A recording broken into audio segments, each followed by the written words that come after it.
This is the Portland Hideaway Property, and its original design plan was a freelance escape. But today, I'm going to turn it into a tailor shop. I started with the patio. This space has to double as a relaxing outdoor space for the owner, but also a first impression for any clientele, since the door on the left will be the entrance to the tailor shop.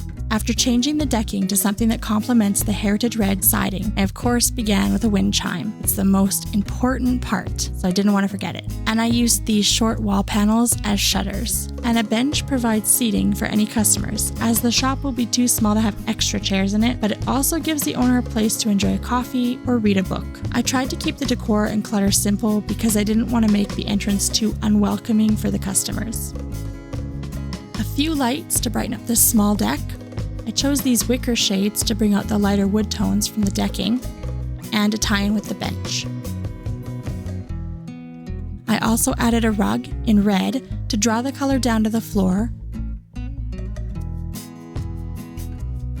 and some cushions to add texture and softness.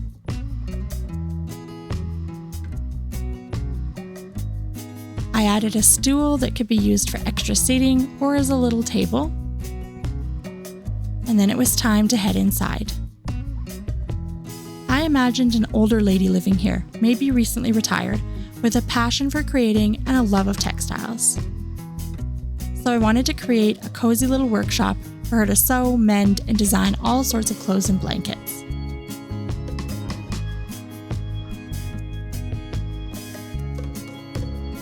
The first corner is a fitting corner, and I wanted it to look warm and welcoming for the customers.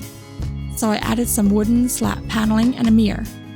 The small platform in front of the mirror would be where the customer would stand while their clothes are being fitted.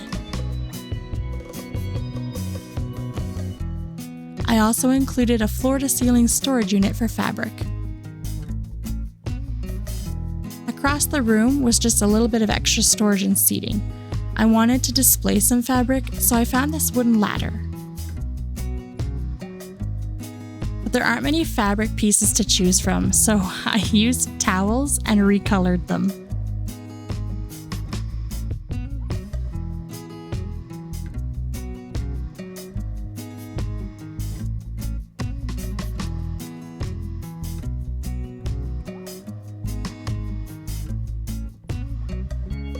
I really liked the shape of this chair, so I had to include it, but to soften all the wood, I added a small cushion.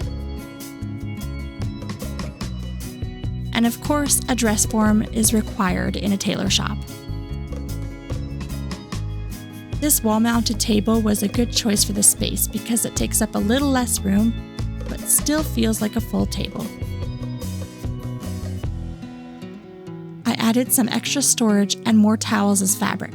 Unfortunately, I could not change the color of the folded towels, which is a little upsetting because I wanted this workshop to be cluttered with lots of colors and patterns through the fabrics. This space needed to feel lived in, like an actual sewing room. And if you're a creative, you probably understand that having a little bit of mess in your workspace is part of the process. I wish we had a little bit more clutter for the sewing hobby, like more fabric scraps, or even moving into some of the knitting and crocheting supplies. But even the lack of clutter isn't noticeable here, as the sewing room is so small. And even though there's a whole floor-to-ceiling cupboard for storage, more is needed. So I picked up this kitchen cupboard that has glass doors so you can see the fabric inside at a quick glance. Because I wanted this space to be full of textiles, I needed to find something to hang on the walls that was not a painting. This is the only rug that rotated nicely to be hung, and I think it adds just enough color. It was now time to fill this cupboard, so I found some bolts of fabric that I hadn't used yet, and some stacks of t-shirts to mimic more fabric. But again, I cannot change the color of the t-shirts, so we're just stuck with neutrals.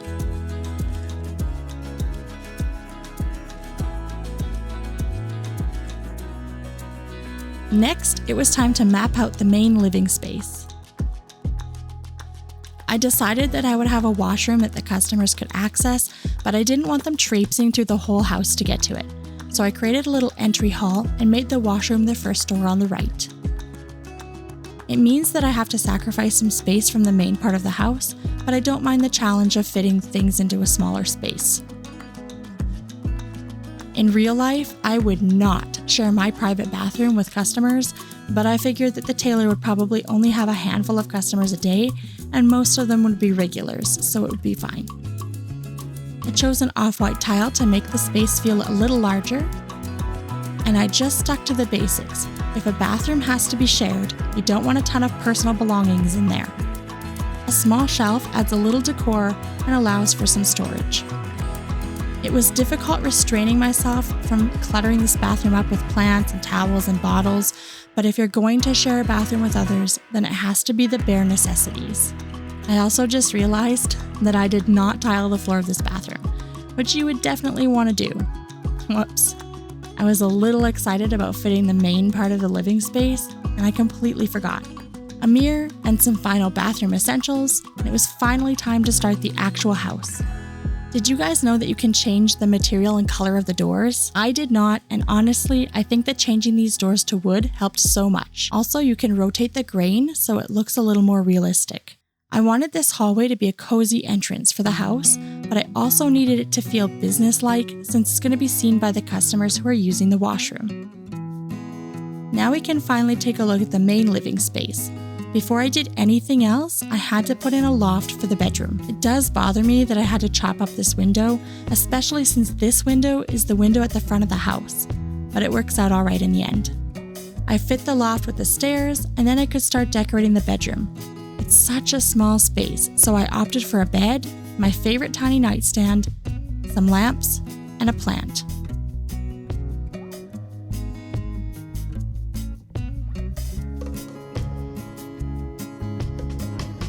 Then it was back to the door of the apartment so that I could squeeze in a wardrobe, shoe rack, a bench, and some cozy decor.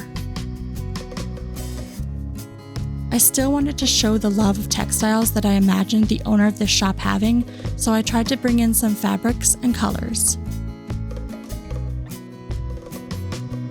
I'm getting a little bored with the art options, so I'm trying to create art collages or collections to try and bring some excitement back to using art in the game.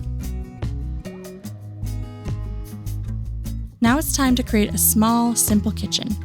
Even though I only have a tiny stretch of wall to work with, it's still just enough to make a cozy kitchen with all the basics. I like to have a space for specific activities, and since I can't fit a dining room in this space, I chose to use the wall-hanging semicircle table again and one simple wooden chair. A sink, an oven, and a stove finish off the kitchen. The final space to decorate is the living room, and I can tuck it right under the loft. Just because it is a small space doesn't mean that it can't contain all of the comforts of a full-size living room.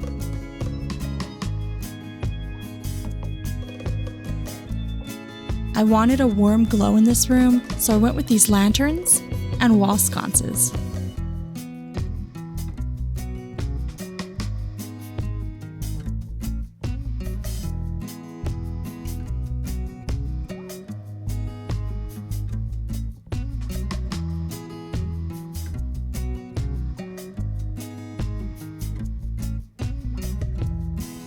I also hunted down the smallest, simplest couch that I could find and pulled the golden mustard color from the rug to use on the couch.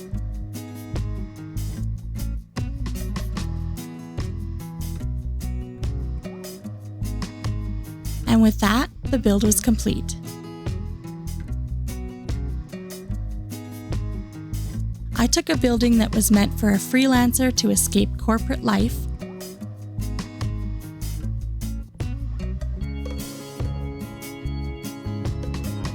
and reimagined it as a cozy tailor shop for one.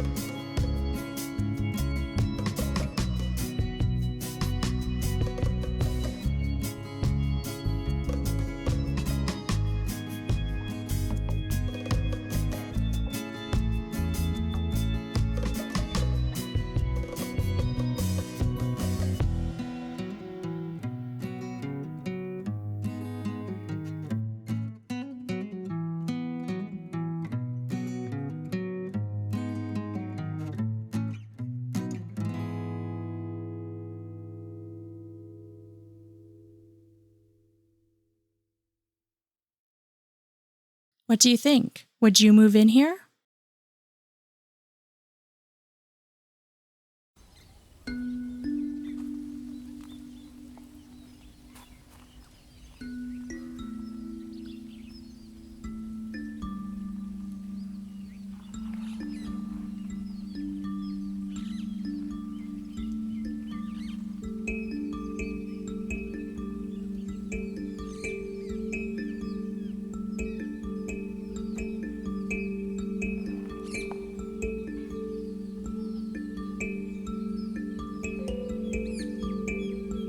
If this helped you relax, you're always welcome back.